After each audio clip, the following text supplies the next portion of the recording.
Hello and welcome to this edition of Energy. I'm your host, Joe Richter, and joining us today is Brita Waite. She's our inclusion coordinator for the Parks and Recreation Department. Thanks for joining us today, Brita.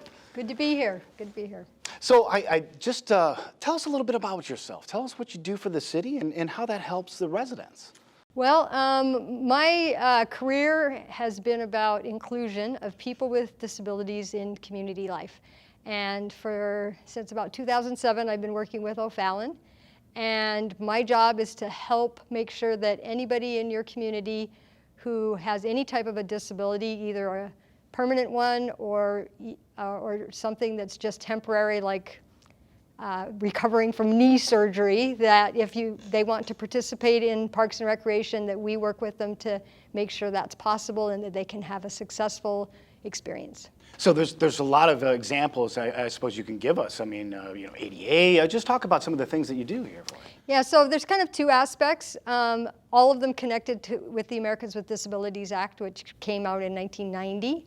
And part of it is physical access. So you go visit your local parks department and you're pushing a stroller, or a member of your family is using a wheelchair. It's making sure that those facilities are accessible and that they have been both designed and constructed in a way that makes it so that there aren't creating barriers for people to be able to access those amenities. And the other part of it is making sure that those with disabilities who want to participate in a program, maybe they can just participate like everybody else, and part of that's educating our staff so that they don't perceive barriers that aren't really there.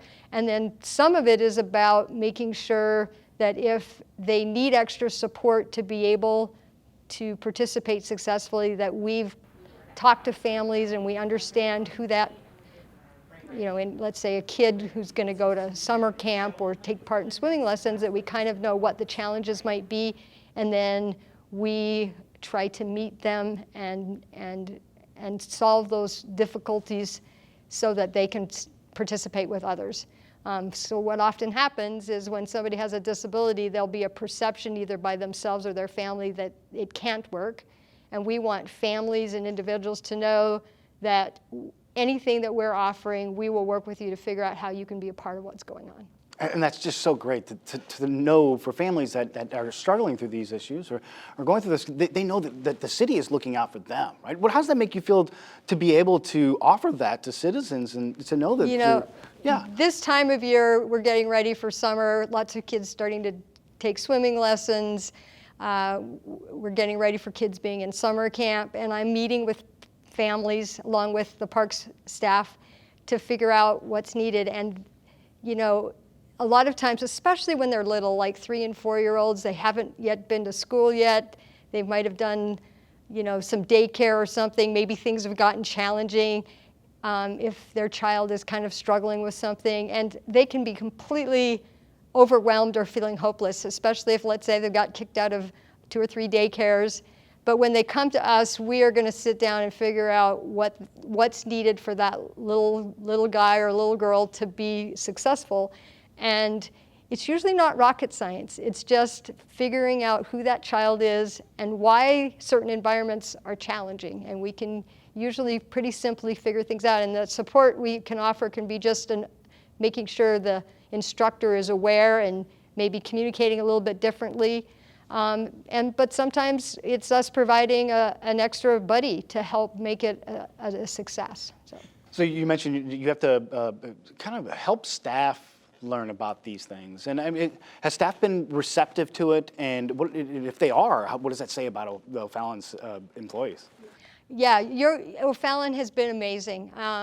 Both at the full-time permanent employees that work with the Parks Department, they've been actively growing and learning and changing things and approaching things differently. The parks folks have just done an amazing job over time, and I'm really confident that nothing's going to get put in that is out of compliance now, because they're so aware. As far as the staff, the folks at the Renat Center are also amazing, but a lot of times the instructors especially in the summertime, it's young people who are teaching swimming lessons, who are camp counselors, and we do some training with them. And probably at the heart of that training is just realizing that just because somebody has a disability doesn't mean they're not just another little human being that needs to be understood and appreciated and valued. And we make sure, or we try to make sure, that we are doing some of that initial training, and that we're also, when it gets to be a struggle, that they have support. And that's really critical, because sometimes they might be really doing an awesome job, but because, for example, let's say a swimming lesson, a typical developing child makes progress, maybe they have to take the beginning class 2 times or something, or once, right? But then a kid who's got some learning challenges or has autism and communication is difficult and they've got lots of sensory issues, they're going to progress, but that progression is going to be much more incremental, and it's going to happen over a longer period of time. So if you've got a young instructor who's used to seeing the impact of their instruction causing things to go from here to here this quickly, and then they're working with a child with a disability and it's going like this, a lot of times it's just giving them the feedback and reflecting back the feedback from the parents that I get, that, oh, I'm so excited, this has worked, this is the best thing we've ever done. But you have a young instructor who's like, I don't know if I'm doing the right thing, are they really making headway? So a lot of it is this encouraging them and ensuring them like you're really doing a good job. And most young people are pretty brave, and they do things that some of the professionals, let's say from the schools, might think are impossible, but we have them getting in there and just doing it, and they do a great job. That's great. So how can maybe somebody at home, can they reach out to you and offer help? Is there anything that viewers can do, residents can do to help you support your mission? Well, first of all, just sharing this information with people in your neighborhood, because sometimes families are feeling really alone and they don't even know that there's this possibility of help and support and problem solving together. And the city of O'Fallon also has a volunteer group that if you have some experience or an interest and you would like to maybe be a buddy to somebody, we've had a hard time finding those people. I keep thinking that there are probably a lot of people who are maybe newly retired, who are still out traveling and doing things, and when they're around, they might like to be doing something where they get to know a young person and get to build a relationship with them and be a support. And that would be great if we could get people to do that. We've had a little bit of success there, but the fact is there's never going to be enough financial resources in any community to meet all the needs that are out there. It's really the resources of citizens reaching out and helping. And it's simple things too. You see a mom struggling with a kid in a grocery store, instead of just assuming she has no clue about being a parent, right, and some sort of judgment that pops into your head. I've had many parents who have kids on the spectrum, and they'll say people just kind of stare, they're embarrassed or something. He said, all it takes is saying, is there anything I can do to help you? The answer could be no, or it could be something as simple as, yeah, I'm trying to get him in the car, could you just open that car door for me? And we don't need to be afraid. We don't need to, it never hurts to say, hey, can I help? So.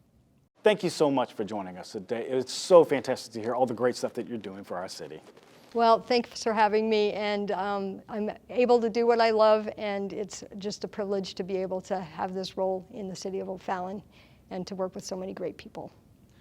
Thank you so much. And thank you for watching this episode of Energy. Of course, though, stick around. We've got the community calendar coming up next.